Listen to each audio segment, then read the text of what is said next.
Hi అండి, welcome to మా vlogs. Egg biryani చేసి చూపిస్తాను. ఉడకబెట్టిన గుడ్లను ఘాట్లుగా పెట్టుకొని అందులో కొద్దిగా సాల్ట్, కొద్దిగా పసుపు, కొద్దిగా కారం,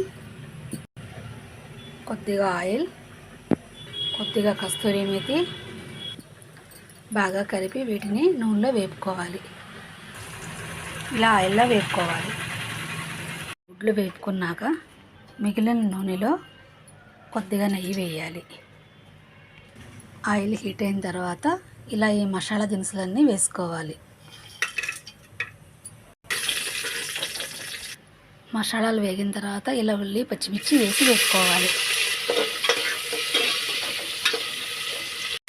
తర్వాత అల్లం వెల్లుల్లి పేస్ట్ వేసి వేపుకోవాలి. తర్వాత ఇలా టమాటా ముక్కలన్నీ వేసుకొని వేపుకోవాలి. ఈ టమాటా ముక్కలన్నీ మగ్గి నూనె పైకి తేలేంత వరకు వేపుకోవాలి. ఇలా టమాటా అంతా వేగిన తర్వాత కొద్దిగా కారం, ధనియాల పౌడర్, గరం మసాలా పౌడర్, కొంచెం పసుపు ఇవన్నీ వేసుకొని వేపుకోవాలి.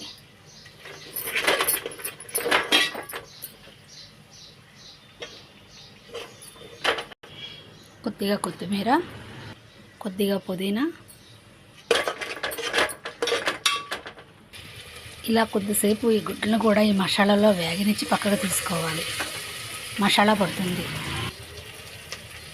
ఇలా గుడ్లను పక్కకు తీసి పెట్టుకోవాలి.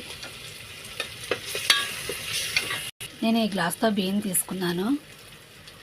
1కి 1.5 వాటర్ పోయాలి. సరిపడా ఉప్పు కూడా వేసుకోవాలి. తీసుకున్న 1 గ్లాసు బియ్యాన్ని ముందుగా కడిగి ఒక 3/4 గంట నానబెట్టుకున్నాను. తర్వాత ఇలా ఎసరు వచ్చిన తర్వాత ఈ రైస్ని వేసేసుకున్నాను.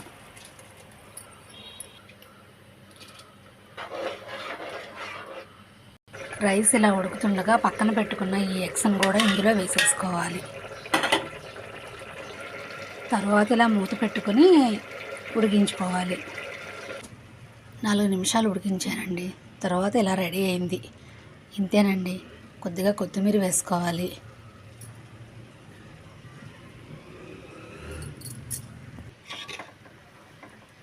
కరెక్ట్గా ఉడికిందండి. ఇంతేనండి ఎగ్ బిర్యానీ. నేను చేసిన ఈ విధానం మీకు నచ్చినట్లయితే లైక్ చేయండి, షేర్ చేయండి, సబ్స్క్రైబ్ చేసుకోండి, comment please. Thank you for watching. Spicy egg biryani ready.